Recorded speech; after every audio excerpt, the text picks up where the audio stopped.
আপনারা দেখছেন TVN24 news network. সবশেষ আপডেটে স্বাগত জানাচ্ছি আমি রেশমা আহমেদ। ইরানের অর্থনীতি ধসিয়ে দিয়ে দেশটির বর্তমান শাসন ব্যবস্থাকে দুর্বল করতে বড় ধরনের অর্থনৈতিক অভিযান চালানোর হুঁশিয়ারি দিয়েছে আমেরিকা। ইরানের সঙ্গে ব্যবসা চালিয়ে যাওয়া দেশ ও প্রতিষ্ঠানগুলোকেও এই অভিযানের আওতায় আনার কথা জানিয়েছেন ট্রেজারি সেক্রেটারি স্কট বেসেন্ট। CNBC-কে দেওয়া এক সাক্ষাৎকারে বেসেন্ট আমেরিকার মিত্র দেশগুলোকে ওয়াশিংটনের সঙ্গে অবস্থান নেওয়ার আহ্বান জানান। তিনি বলেন, ইরানের অর্থনীতিকে এমনভাবে চাপে ফেলা হবে যাতে দেশটির বর্তমান শাসন ব্যবস্থার উপর বড় ধরনের প্রভাব পড়ে। বেসেন্টের ভাষ্য, ইরানের সঙ্গে সম্পর্ক বজায় রাখা নিয়ে এখন বিশ্বের দেশগুলোকে সিদ্ধান্ত নিতে হবে। যারা তেহরানের সঙ্গে ব্যবসা করবে, অর্থ স্থানান্তর করবে কিংবা ইরানের তেল কিনবে, তাদের বিরুদ্ধেও আমেরিকা, ট্রেজারি ও সরকার কঠোর ব্যবস্থা নেবে। প্রেসিডেন্ট ডোনাল্ড ট্রাম্প এর আগে সতর্ক করেছিলেন, ইরানের ইসলামিক রিপাবলিক সরকারকে যে কোনো ধরনের অর্থনৈতিক লাইফলাইন দেওয়া ও দেশ ও প্রতিষ্ঠানকে ভয়াবহ অর্থনৈতিক পরিণতির মুখোমুখি হতে হবে। ট্রাম্পের এই অবস্থানের পরই নতুন করে আন্তর্জাতিক অর্থনৈতিক চাপ বাড়ানোর প্রস্তুতি নিচ্ছে ওয়াশিংটন। বেসেন্ট জানিয়েছেন, নতুন নিষেধাজ্ঞা ও অর্থনৈতিক চাপের বিস্তারিত পরিকল্পনা 24 আগস্ট প্রকাশ করা হবে। তার মতে, এই অর্থনৈতিক অভিযান এমন পর্যায়ে নেওয়া হবে যাতে ইরানের বিরুদ্ধে সামরিক সংঘাত আবার বড় আকারে শুরু করার প্রয়োজন কমে আসে। ইরানকে দীর্ঘদিন ধরে নিষেধাজ্ঞার মধ্যে রেখেছে আমেরিকা ও তার মিত্ররা। তেল রপ্তানি কিংবা ব্যাংকিং ব্যবস্থা, বৈদেশিক মুদ্রা লেনদেন সহ অর্থনীতির গুরুত্বপূর্ণ বিভিন্ন খাতে নিষেধাজ্ঞার কারণে দেশটির অর্থনীতি দীর্ঘদিন ধরেই চাপে রয়েছে। তবে চলতি বছরের অর্থনৈতিক সংকট পরিস্থিতিকে আরও কঠিন করে তুলেছে। ইরানের জীবনযাত্রার ব্যয় দ্রুত বেড়ে যাওয়ায় বছরের শুরুতে কয়েক সপ্তাহ ধরে বিক্ষোভ হয়।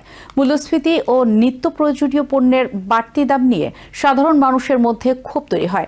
সরকারি হিসাবে 2026 সালের ফেব্রুয়ারি পর্যন্ত 12 মাসে ইরানে মৌলিক প্রয়োজনীয় পণ্যের দাম গড়ে 60% বেড়েছে।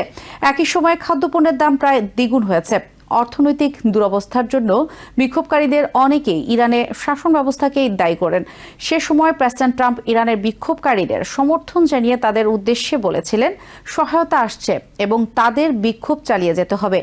এরপর ইরানকে ঘিরে সামরিক সংঘাত শুরু হলে দেশটির অর্থনৈতিক পরিস্থিতি আরও জটিল হয়ে পড়ে। ফেব্রুয়ারিতে আমেরিকা ও ইসরায়েল ইরানের সামরিক হামলা শুরু করে। তাদের দাবি ছিল, ইরান যাতে পারমাণবিক অস্ত্র তৈরির সক্ষমতা অর্জন করতে না পারে তা নিশ্চিত করতেই এই অভিযান।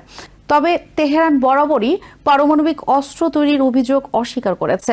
সামরিক হামলার জবাবে ইরান ইসরায়েল মধ্যপ্রাচ্যে থাকা আমেরিকার সামরিক ঘাঁটি এবং উপসাগরীয় অঞ্চলে আমেরিকার মিত্রদের লক্ষ্য করে হামলা চালায়। সংঘাত ছড়িয়ে পড়ার সঙ্গে সঙ্গে বৈশ্বিক জ্বালানি বাজারেও বড় ধরনের অস্থিরতা তৈরি হয়। বিশেষ করে হরমুজ প্রণালীর পরিস্থিতি আন্তর্জাতিক বাজারে উদ্বেগ বাড়ায়। বিশ্বের প্রায় 20% তেল ও তরলীকৃত প্রাকৃতিক গ্যাস এই জলপথ দিয়ে পরিবহন করা হয়। ইরান এই গুরুত্বপূর্ণ নৌপথে কার্যক্রম ব্যাপকভাবে সীমিত করায় জ্বালানি সরবরাহ নিয়ে আশঙ্কা তৈরি হয় এবং আন্তর্জাতিক বাজারে তেলের দামে বড় ওঠানামা দেখা দেয়। সংঘাত থামাতে আমেরিকা ও ইরানের মধ্যে এপ্রিলে একটি যুদ্ধবিরতি এবং জুনে আরেকটি যুদ্ধবিরতি হয়। এসব যুদ্ধবিরতির মূল উদ্দেশ্য ছিল আলোচনার মাধ্যমে সংঘাতের স্থায়ী সমাধানের পথ তৈরি করা, কিন্তু উভয় ক্ষেত্রেই যুদ্ধবিরতি বারবার ভেঙে পড়েছে। আলোচনাও এখন কার্যত স্থবির হয়ে আছে। এই পরিস্থিতিতে ট্রাম্প প্রশাসন সরাসরি নতুন সামরিক অভিযান শুরু করার বদলে ইরানের অর্থনীতিকে লক্ষ্য করে চাপ বাড়ানোর কৌশল নিয়েছে। বেসেন্টের ভাষায়, ওয়াশিংটনের পরিকল্পনা হবে বিশ্বের ইতিহাসের সবচেয়ে বড় সমন্বিত অর্থনৈতিক বিচ্ছিন্নতার উদ্যোগগুলোর একটি। ইরানের সঙ্গে বাণিজ্য চালিয়ে যাওয়া দেশ ও প্রতিষ্ঠানগুলোর ওপরও আমেরিকার নিষেধাজ্ঞা প্রয়োগ করা হবে। বিশেষ করে ইরানের তেল রপ্তানি নতুন নিষেধাজ্ঞার বড় লক্ষ্য হতে পারে, কারণ তেল বিক্রি থেকে পাওয়া অর্থ ইরানের সরকারের অন্যতম প্রধান বৈদেশিক রাজস্বের উৎস। এই অর্থের প্রবাহ বন্ধ করা গেলে তেহরানের সামরিক ও রাষ্ট্রীয় কার্যক্রম পরিচালনার সক্ষমতা আরও কমে যেতে পারে বলে মনে করছে ওয়াশিংটন। এপ্রিলেও আমেরিকা তেহরানের সঙ্গে ব্যবসা করা বিদেশি ব্যাংক ও বিভিন্ন প্রতিষ্ঠানের উপর নতুন নিষেধাজ্ঞা আরোপ করেছিল। এর আগে সামরিক অভিযান ইরানের শাসন ব্যবস্থার পতন কিংবা তেহরানের আত্মসমর্পণ ঘটাতে পারেনি। ফলে সামরিক চাপের পাশাপাশি অর্থনৈতিক চাপ বাড়ানোর কৌশল নিয়েছে ট্রাম্প প্রশাসন। ট্রেজারি ডিপার্টমেন্ট ও পেন্টাগন অপারেশন ইকোনমিক ফিউরি নামে একটি উদ্যোগের ঘোষণা দেয়। এর লক্ষ্য ছিল ইরানের রাজস্বের প্রধান উৎসগুলোতে আঘাত করা এবং দেশটির যুদ্ধ পরিচালনার সক্ষমতা কমিয়ে দেওয়া। এর অংশ হিসেবে ইরানের রপ্তানি ঠেকাতে নৌ অবরোধের ব্যবস্থাও নেওয়া হয়। তবে ইরানের অর্থনীতিতে নতুন নিষেধাজ্ঞার প্রভাব কতটা হবে তা নিয়ে দেশটির ভেতরেও ভিন্নমত রয়েছে। খুজেস্তান প্রদেশের এক বাসিন্দা বিবিসিকে বলেন, ইরান কয়েক দশক ধরে নিষেধাজ্ঞার মধ্যে রয়েছে, ফলে নতুন অর্থনৈতিক চাপের শুরুতে বড় ধরনের প্রভাব পড়লেও দেশটি শেষ পর্যন্ত পরিস্থিতি সামাল দেওয়ার পথ খুঁজে নিতে পারে। আরেক বাসিন্দার মতে, প্রেসিডেন্ট ট্রাম্পের বক্তব্য বা নতুন নিষেধাজ্ঞা নিয়ে ইরানের রাজনৈতিক বাস্তবতা রাতারাতি বদলে যাবে না।